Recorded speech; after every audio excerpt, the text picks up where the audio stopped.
Dr. Dave Wendell here from Natural Health and Wellness Center, located of course in beautiful downtown Jamesburg, New Jersey. And today we're going to work on continuing our discussion on cardiovascular disease. Already we've established two things. Number one, it's due only to inflammation, and number two, statins have no effect on cardiovascular disease. So today we're going to talk about the top 10 causes of inflammation. First off is chronic inflammation. These are the things that are bothering your body that are just nagging at you, that you look to try and reduce. Ice it down, heat it up, wake up stiff. Those things really need to be addressed. Secondly is diet. Diet is so important. You've heard the statement, you are what you eat. Well, if you're eating a lot of man-made foods, chances are you're going to be developing some chronic inflammation. And things that you want to remove from your diet that lead to inflammation are wheat, corn, soy, and dairy. Those are the top 4 offenders. Next up is distress. How much stress do we put in ourselves because we can't say no, or because we're trying to schedule ourselves too tight? Learn that it is okay to have a lifestyle that's not so stressful, that you can relax and actually have time to unwind. Smoking. Need I say more? 109 toxins in every cigarette. Insulin resistance. Insulin resistance is when your insulin that you produce in your body can't get to your cells and bind to them. Usually because A, you've burnt it out with too much sugar, or B, more importantly, you're eating too much wheat, and we know that wheat, when it gets into your body, will bind to insulin receptors, blocking insulin, making you more resistant, and that will cause inflammation in your system. Next up is toxicity, whether it's environmental or chemical. Anything you look at that you eat, drink, breathe, or inject that's getting into your body that's toxic, your liver has to try and filter out. So watch the toxicity levels of things that you're doing to your body. That also includes, of course, smoking, alcohol, and tobacco products. Next up, diabetes. Diabetes is very inflammatory to the body because you're not balancing your sugars. And when you don't do that, again, we're leading to the inflammatory process. Liver congestion. This one is huge. Your liver does over 500 functions in your body that we know of. It's estimated that it does closer to 1,400 different things in your body. And so when your liver is congested, it has a very hard time filtering out your blood, activating macrophages and basophils and things of your nervous system and your anti-inflammatory system to help you with decreasing the inflammation in your body to lower your risk of cardiovascular disease. Next up is obesity. With obesity, there's a lot of health issues that come along with that. But remember, fat is not a sign of being unhealthy. Unhealthy is a sign of being fat. And so sedentary lifestyle, that's the last one. The more we sit and the less we move, the more stuff just kind of sits in our body. We use a technical term called goop. Okay?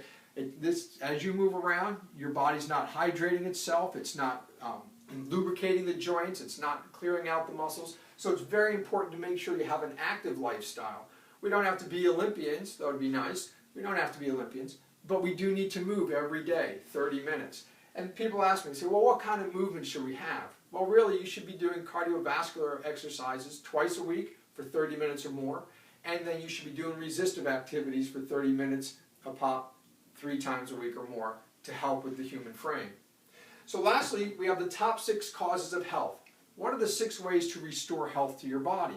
And that's where we specialize here at Natural Health and Wellness Center.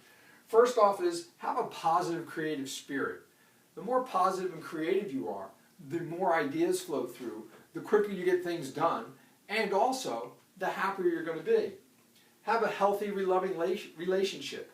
Relationships are key. That's what being a human being is all about. The relationship could be with other people, it could be with your dog or your cat at home, but that's very important as part of the human spirit to help us decrease inflammation and decrease those cortisol effects from your adrenals.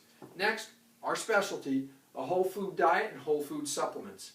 If you're buying food in the supermarkets and you're going up and down the aisles and buying things that are out of boxes and pre-packaged, chances are you're most likely increasing the inflammatory process in your body. You really want to shop the perimeter of the store, get more whole foods, lots of vegetables, a little bit of fruit, some good proteins. That's what the human body needs. Good fats, not the man-made stuff. And supplements, if you're picking them up off a shelf and they're chemical formulations, no good. That's toxic to the liver. You're increasing your toxic load chemically. You want whole food supplements from a company, particularly Standard Process is my favorite, but there are others. But those are the products you want to get. and they should be healthcare professional dispensed, not things that you can get mail order or off the shelves in stores. Next up, movement and exercise. We already discussed that. Twice a week for cardiovascular, 3 times a week for resistive activity. Rest. Rest is so important to get the body to recover. Okay, rest from physicalness, that is time to sleep for adults, 7 to 8 hours a night, 8 to 10 for children. Okay, but also mental rest. When was the last time you actually took a few moments, hours, and shut off all your electronics and just listened to the quietness? Had quiet conversation without being interrupted by a text. Have a nice walk in a park without electronics. Sit down and play a card game with your family. And so it's really important to make sure you not only do you get the physical rest to recover, but also that mental rest, and just shut everything off for a couple hours, even if it's just 1 day a week. And lastly, a social group. Studies show that if you're involved in a social group at least twice a month, that your risk of inflammation falls down and your risk of cardiovascular disease goes down. My recommendation would be to get here on Tuesday night at 6:30 and attend one of our power workshops from 6:30 to 7 o'clock. That'd be a great social group to be a part of. But pick 1 or 2 and meet twice a month.